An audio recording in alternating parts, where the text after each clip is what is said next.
शहीद राजेंद्र तुपारे यांचा पार्थिव बेळगावात दाखल। उद्या कारवे या मूळ गावी होणार अंत्यसंस्कार।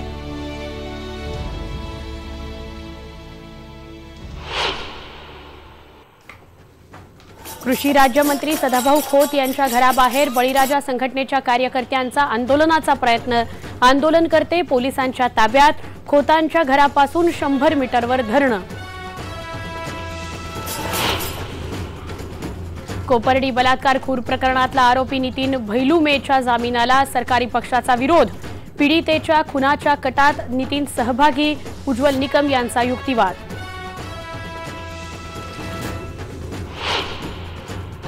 खामगावच्या कोकरे आश्रम शाळेत मुलींना पाठवण्यास पालकांचा नकार। अत्याचार प्रकरण उघडकीस आल्यानंतर पालकांमध्ये भीतीचं वातावरण।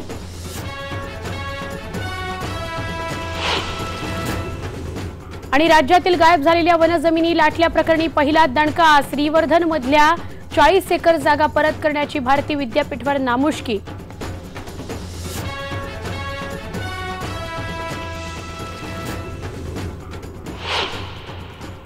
नमस्कार, मी सुवर्णा जोशी। आपण पाहणार आहोत गावाकडच्या बातम्या।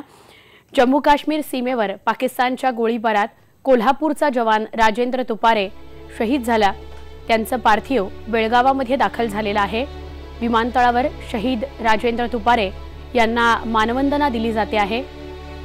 यावेळी मराठा लाईट इन्फंट्रीचे अधिकारी उपस्थित आहेत आणि ते राजेंद्र तुपारे यांच्या पार्थिवाला मानवंदना देत आहेत। उद्या शहीद तुपारे यांच्या मूळ गावी म्हणजेच चंदगडच्या कारवे या गावात अंत्यसंस्कार त्यांच्यावर केले जातील। पूंछ भागामध्ये रात्री 2च्या सुमारास पाकिस्तानकडून झालेल्या गोळीबारात तुपारे शहीद झाले होते। राजेंद्र तुपारे हे मूळचे चंदगड तालुक्यातल्या कारवे या गावचे। लष्करातील 22 मराठा बटालियनमध्ये ते कार्यरत होते। त्यांचं पोस्टिंग हे पूंछमध्ये झालेलं होतं। राजेंद्र शहीद झाल्याची माहिती मिळाल्यानंतर मात्र कारवे गावावर शोककळा पसरलेली आहे। उद्या राजेंद्र तुपारे यांचं पार्थिव हे कारवे गावामध्ये पोहोचेल आणि त्यानंतर तिथेच त्यांच्यावर अंत्यसंस्कार केले जातील। दरम्यान आता आपण ही जी दृश्य बघताय ही बेळगावच्या विमानतळावरची आहेत। तुपारे यांचं पार्थिव बेळगावच्या विमानतळावर आलेलं आहे आणि तिथे जमलेले सगळे अधिकारी, सहकारी, त्यांची मित्रमंडळी, त्यांचे नातेवाईक काही असे त्यांना मानवंदना, त्यांच्या पार्थिवाला मानवंदना देताना आपण पाहू शकतोय।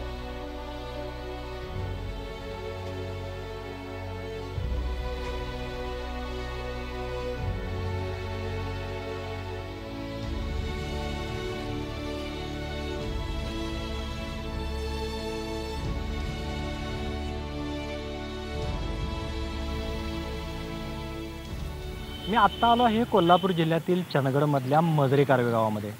माझ्या पाठीमागे आपण पाहू शकताय शहीद जवान राजेंद्र तुपारे यांच्या गावामधल्या काही भगिनी आहेत। त्या आपल्या लाडक्या भावानं जे देशासाठी बलिदान केलंय त्या बलिदानानंतर त्याचं पार्थिव उद्या येणार आहे। त्या अंतिम संस्काराची तयारी सुरू आहे आणि या सगळ्या त्याच्या शहीद राजेंद्रच्या भगिनी शेणाचा सडा टाकून गाव सजत आहेत। एकीकडे त्यांना प्रचंड दुःख तर झालेलं आहे, पण एकीकडे देशासाठी आपला भाऊ गेला याचा प्रचंड अभिमान त्यांच्या मनात आहे। त्यामुळे एकंदर ही परिस्थिती जर गावाकडची पूर्ण बघितली तर गावाचं पूर्ण वातावरण शोकाकुल जरी असलं तर एकीकडे मोठ्या अभिमानानं त्यांचा ऊर अधिकच फुलून आलाय। व्हिडिओ जर्नलिस्ट प्रमोद सौंदाडेसह अनिल तळगुळकर, IBN लोकमत, चंदगड।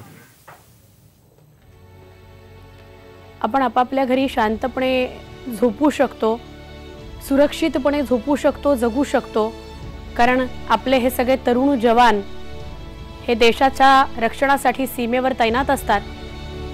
पूंछमध्ये जो गोळीबार झाला यामध्ये शहीद झालेले राजेंद्र तुपारे यांचं पार्थिव बेळगावामध्ये आलेलं आहे, बेळगावच्या विमानतळावर, आणि उद्या मूळ गावी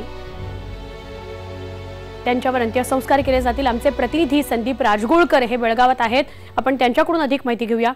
संदीप, बेळगावच्या विमानतळावर आलेलं आहे पार्थिव तुपारे यांचं आणि तिथे आता मानवंदना त्यांच्या पार्थिवाला दिली जाते, आपण काय सांगाल?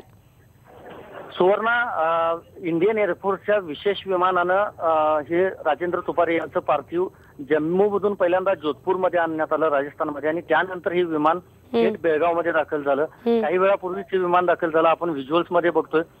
मराठा लाईट इन्फंट्रीचं मुख्य केंद्र म्हणून बेळगाव परिचित आहे आणि त्याच माध्यमातून कोल्हापूरसह सीमा भागातले जे तरुण आहेत ते मोठ्या संख्येनं लष्करामध्ये सहभागी होतात आणि त्यापैकीच एक राजेंद्र तुपारे हे होते. गेल्या गणेशोत्सवामध्ये ते गावी येऊन गेले होते आणि ही त्यांची शेवटची भेट ठरली गावी येण्याची गणेशोत्सवातली. त्यानंतर आपण बघतो हे त्यांचं पार्थिव या ठिकाणी दाखल झालं. जे ब्रिगेडियर आहेत मराठा लाईट इन्फंट्रीचे किंवा इतर जे अधिकारी आहेत त्या सगळ्या अधिकाऱ्यांनी शहीद तुपारे यांच्या पार्थिवाला अभिवादन केलं आहे, श्रद्धांजली वाहिलेली आहे. आता त्यांचं पार्थिव विमानतळावरून मराठा लाईट इन्फंट्रीमध्ये पुन्हा नेण्यात येईल. तिथं आज रात्री ते पार्थिव त्या ठिकाणी ठेवण्यात येईल आणि उद्या सकाळी 8 वाजता चंदगड तालुक्यातलं जे कारवे गाव आहे शहीद तुपारे यांचं, त्या गावच्या ते ज्या शाळेमध्ये शिकले त्या गावची जी शाळा त्याच शाळेच्या प्रांगणावर त्यांच्या पार्थिवावर 11 वाजता अंत्यसंस्कार करण्यात येणार आहेत. लष्कराकडून आणि ग्रामस्थांकडून ही सगळी तयारी आज दिवसभर सुरू आहे आणि उद्या पालकमंत्री चंद्रकांत पाटील, जिल्हाधिकारी कोल्हापूरचे असतील, अशा सगळ्यांच्या उपस्थितीमध्ये शेवटचा निरोप शहीद जवान जे आहेत राजेंद्र तुपारे यांना देण्यात येणार आहे. नक्की, धन्यवाद संदीप, आपण ही माहिती दिल्याबद्दल. हे सगळे जे जवान आहेत, सगळे जे कलिग्स आहेत त्यांच्यासाठी तर सगळं भावुकच वातावरण आहे. मात्र त्यांच्या गावी सुद्धा अत्यंत शोकाकुल आणि भावुक असं वातावरण आहे. एक जवान पुन्हा या देशासाठी, या राज्यासाठी, या राज्यातल्या सगळ्या जनतेसाठी शहीद झालेल्या आहे. आपल्या प्राणांची आहुती या जवानांना दिलेली आहे. राजेंद्र तुपारे यांच्याविषयी आपण अधिक जाणून घेऊया. कोल्हापूर जिल्ह्यातील चंदगड तालुक्यातील कारवे गावचे हे रहिवासी राजेंद्र तुपारे. राजेंद्र तुपारे हे 13 वर्षांपूर्वी लष्करामध्ये भरती झाले. लष्कराच्या 22 मराठा बटालियनमध्ये ते कार्यरत होते. त्यांच्या मागे त्यांची पत्नी आणि 2 लहान मुलं असं कुटुंब आहे, असा परिवार आहे. खरोखरच आमच्या पायाखालची वाळ घसरली. एकीकडील एका बाजूला हे दुःख आमच्या घराण्यावर कोसळलं, त्याचबरोबर दुसऱ्या बाजूला आम्हाला अभिमान वाटतो की माझ्या घराण्यातील देखील एक माझा मुलगा या देशाच्या आणि या पाकिस्तानच्या आगळीकीला उत्तर देताना शहीद झाला. खरोखरच मला, माझ्या कुटुंबाला, त्याचबरोबर त्याचे जे जीवलग मित्र होते त्या मित्रांना, त्याचबरोबर या सगळ्या माझ्या गावाला अभिमानाची, खरोखरच अभिमानाची बाब म्हणावी लागेल. संतप्त भावना या ठिकाणी व्यक्त केल्या जात आहेत. आज भारत सरकारनं सडेतोड पाकिस्तानला उत्तर देण्याची गरज आहे. आज देशातल्या हजारो जवानांचं त्या ठिकाणी शहीद होणं चालूच आहे आणि हे कधीतरी थांबलं पाहिजेत. आणि आता सोक्षमोक्ष करण्याची वेळ आलेली आहे. या भारत सरकारनं पाकिस्तान विरोधात ठोस कारवाई करून त्यांच्यावर कडक कारवाई त्यांच्याबद्दल झालीच पाहिजेत, अशी आमच्या गावातल्या प्रत्येक नागरिकाची, या शहीद जवानांच्या प्रत्येक मित्रांची, आम्हा सगळ्या पै पाहुण्यांची अशी एक म्हणजे भावना आहे. या नोव्हेंबर महिन्यामध्ये भरपूर धुंद आणि थंडीचं प्रमाण जास्त असल्यामुळे समोरासमोरील चित्र असं दिसत नाही. त्याचे कॅमेरे वगैरे रात्रीचे बघण्याचे कॅमेरे असतात, त्याच्यातून बघावं लागतं. समोरासमोरील माणसाला माणूस दिसत नाही. त्यामुळं तिथली थंडीच्या आहे ना मोसमाला साथ देत देत लढाईला ह्या पाकिस्तानला उत्तर देताना भरपूर तकलीफांचा सामना करावा लागतो. आणि ह्या सर्व गोष्टींचा विचार केल्यानंतर मोदी सरकारनं आमच्यासारखे आर्मीमॅन जो रिटायर आहेत ते पण ह्या उत्तराला चोख उत्तर देण्यासाठी सर्व तयार आहेत. दरम्यान उली हल्ल्यामध्ये शहीद झालेले चंद्रकांत गलंडे यांच्या पत्नी निशा गलांडे यांचं मनोधैर्य किती बुलंद आहे बघा. त्यांच्या दोन्ही मुलांना त्यांनी सैन्यातच पाठवण्याचा निर्धार केलेला आहे. देशासाठी मी माझ्या मुलांना सीमेवर लढायला पाठवलं आणि नातवांनाही पाठवणार, असं शहीद गलंडे यांच्या आईनं सुद्धा सांगितलेलं आहे. मनोधैर्य एखाद्या आईचं किती बुलंद असू शकतं याचंच हे एक उदाहरण आहे. शहीद झाल्यानंतर आपला भाऊ, आपली बहीण किंवा आपला मुलगा तरी सुद्धा मनोधैर्य खच्ची होत नाही, तर ते अधिक बुलंद होतं आणि आपल्या मुलांना सुद्धा आपण सैन्यात पाठवू अशी भावना व्यक्त केलेली आहे. त्यांच्याशी संवाद साधला आमच्या प्रतिनिधी प्राजक्ता पोळ यांनी. उरी हल्ल्यात शहीद झालेल्या चंद्रकांत गलांडे यांचं कुटुंब आत्ता आपल्या सोबत आहे. त्यांची पत्नी आणि त्यांची आई आत्ता आपल्या सोबत आहे. आपण त्यांच्याशी बातचीत करूया. मला सांगा, उरी हल्ल्यामध्ये जे चंद्रकांत गलांडे जे शहीद झाले, आत्ता तुम्ही काय सांगाल, सरकारकडून तुम्हाला मदत मिळाली आहे? हां, मला सरकारकडून मदत मिळाली आहे. तुमच्या घरी कोण कोण असतं आत्ता? घरी कोण असतं आणि तुम्ही काय करता? मी सध्या गृहिणी आहे आणि मला 2 दीर आहेत. त्यापैकी दोन्ही दीर फौजमध्ये आहेत. मोठे दीर श्रीनगरमध्ये आहेत. तेही भारत मातेच्या सीमेवरती आज तैनात आहेत आणि 2 नंबरचे दीर तेही भारत मातेच्या सीमेवरती तैनात आहेत. आणि ह्या श्रेयचे पप्पा होते ते 3 नंबर होते. त्यांनी भारत मातेसाठी बलिदान दिले आहे. तुम्हाला काय वाटतं आता ही दोन्ही मुलं तुम्ही आहात, तुम्ही कशा पद्धतीने त्याला सांभाळणार आहात आणि तुमचेही स्वप्न आहे की ही दोन्ही मुलं आर्मीमध्ये तुम्ही? आमच्या दोघांचे स्वप्न हेच होते की दोघांनाही सैन्यात लावायचं, भारत मातेच्या रक्षणासाठी पाठवायचं होतं आणि त्यांचे हे स्वप्न मी पूर्ण करणार आहे असा ठाम निर्णय मी घेतलेला आहे. त्यांची आईसुद्धा आत्ता आपल्याबरोबर आहे. तुम्ही काय सांगाल? आत्ता यांनी ज्या पद्धतीने सांगितलं इतकी लहान मुलं आहेत यांना, आता कशा पद्धतीने यांचा उदरनिर्वाह चालतो?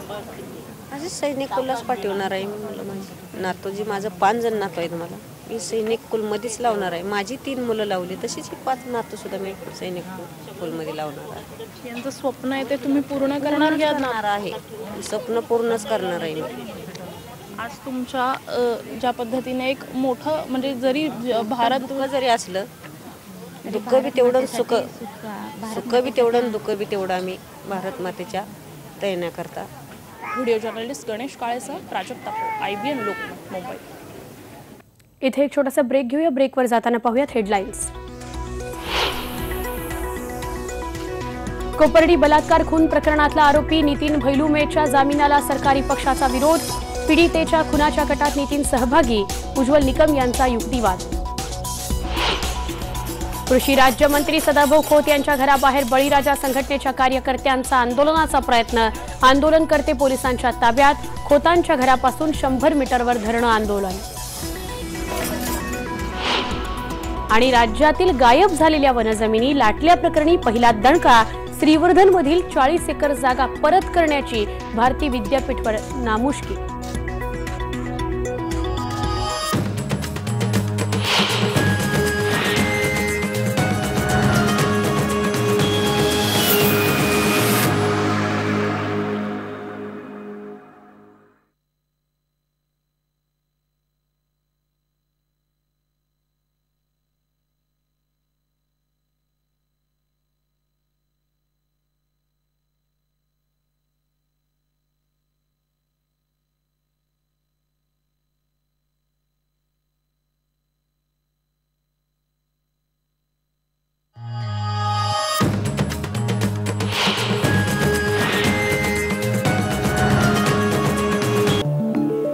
कृषी राज्यमंत्री सदाभाऊ खोत यांच्या सांगली जिल्ह्यातल्या इस्लामपूरच्या घरासमोर ऊस दरासाठी शेतकऱ्यांचं हे असं आंदोलन सुरू आहे.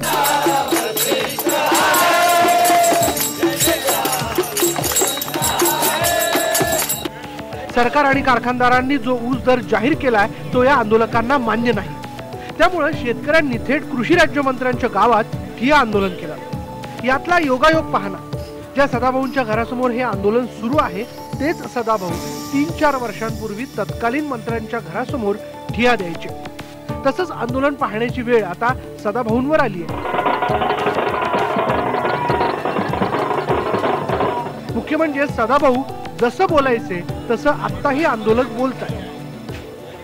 या न्यायासाठी परमेश्वरा हो खासदार झालेला जो 1 वोट नोट देऊन तो राजू शेट्टी आणि सदाभाऊंना परमेश्वरानं बुद्धी द्यावी आणि सरकारनं आमची घसघशीत FRP वाढवून आमची 3500 रुपये पहिली उचलून गेल्या वर्षीच्या बिलातलं हाणलेलं किमान 500 रुपये मिळाले पाहिजेत. ही न्याय मागणी आम्ही सगळ्यांनी उचलून धरल्या. सरकार जर शेतकऱ्यांचं ऐकत असेल तर आंदोलन कशाला करायचं अशी भाषा आता राजू शेट्टी करू लागले. आता राज्यकर्ते ज्यावेळी लोकभावनेचा आदर करून वेळीच हस्तक्षेप करतात, आणखीन चर्चा घडवून आणतात, त्यावेळी आंदोलन करायची आवश्यकता नसते किंवा करण्याची गरज नाही. केवळ न्यूज व्हॅल्यू वाढावी किंवा माध्यमातून चमकावं म्हणून आम्ही आयुष्यात कधी आंदोलन केलं नाही. इतिहासाची पुनरावृत्ती होत असते, फक्त पात्र बदलत असतात असं म्हणतात. ऊस दराच्या आंदोलनाच्या निमित्तानं ऊस पट्ट्यातल्या शेतकऱ्यांना याचीच अनुभूती येते.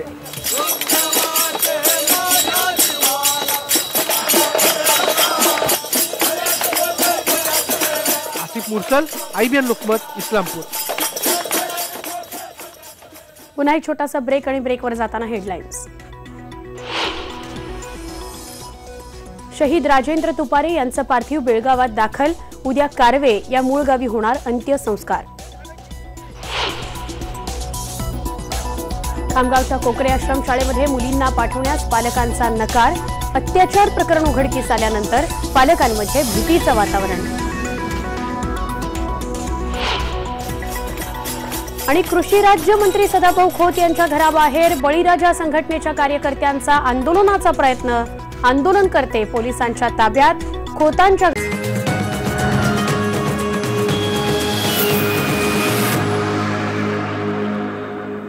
बेकायदा नळ कनेक्शनचा शोध घेण्यासाठी गेलेल्या अतिक्रमण विभागाच्या अधिकाऱ्याला मारहाण करण्यात आल्याची घटना घडलेली आहे.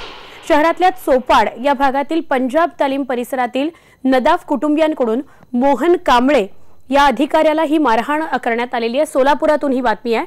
लोकशाही दिनामध्ये काही नागरिकांकडून तक्रार करण्यात आली होती की चौपाड या परिसरामध्ये मोठ्या प्रमाणात बेकायदा नळ कनेक्शन जोडण्यात आले. त्यावर महापालिकेनं कारवाई करावी आणि या तक्रारीची दखल घेऊनच अतिक्रमण विभाग प्रमुख मोहन कांबळे यांनी कारवाईला सुरुवात केली होती. पण त्यानंतर कारवाईसाठी गेलेल्या अधिकाऱ्यांना नदाफ कुटुंबियांकडून थेट मारहाणीलाच सुरुवात झाली. एवढ्यावर नदाफ कुटुंबीय थांबले नाहीत तर अधिकारी कांबळे यांनाच त्यांनी पोलीस स्टेशनमध्ये नेण्यासाठी त्यांना घेऊन गेले आणि त्यांच्यावर उलट आरोप करण्यात आले. आणि या बुलेटिनमध्ये इथेच थांबतोय. जाताना पुन्हा पाहतोय हेडलाईन्स. कोपर्डी बलात्कार खून प्रकरणातला आरोपी नितीन भैलुमेच्या जामिनाला सरकारी पक्षाचा विरोध. पीडितेच्या खुनाच्या कटात नितीन सहभागी. उज्ज्वल निकम यांचा युक्तिवाद. कृषी राज्यमंत्री सदाभाऊ खोतांच्या घराबाहेर बळीराजा संघटनेच्या कार्यकर्त्यांचा आंदोलनाचा प्रयत्न. आंदोलनकर्ते पोलिसांच्या ताब्यात. खोतांच्या घरापासून 100 मीटरवर धरणं आंदोलन. आणि राज्यातील गायब झालेल्या वनजमिनी लाटल्या प्रकरणी पहिला दणका. श्रीवर्धनमधील 40 एकर जागा परत करण्याची भारती विद्यापीठवर नामुष्की.